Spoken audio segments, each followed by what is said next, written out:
যে গণকবরে গেছি জানতে পারছি আমরা জানি 30% 2000 হাজার হাজার বন্ধুত্ব গ্রহণ করছে আমাদের ভক্তরা।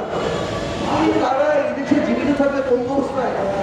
আর আপনারা এসে নির্বাচন করবেন, এটা হবে না তো। লাখ লাখ মানুষ এখন বুক বাজিয়ে ওই পুলিশ সাথে দাঁড়াবে। আমরা স্পষ্ট করে বলতে চাই, শেখ হাসিনা এবং তার দোসরদের আর সাংবাদিকদের বিচার হওয়ার আগে এই দেশে তাদেরকে নির্বাচনে অংশগ্রহণ করতে দেওয়া হবে না, হবে না, হবে না।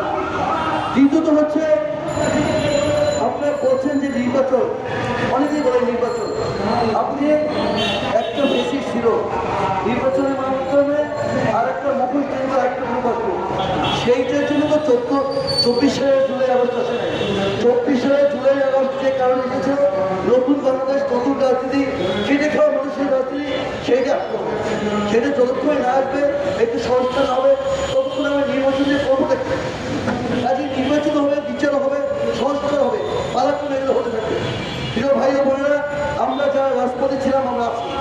আমি একটু বৃদ্ধ মানুষ, মরতেই যখন হবে তখন ওই এসি রুমে না হয়ে রাজপথে মানুষের জন্য লড়াই করে করবো।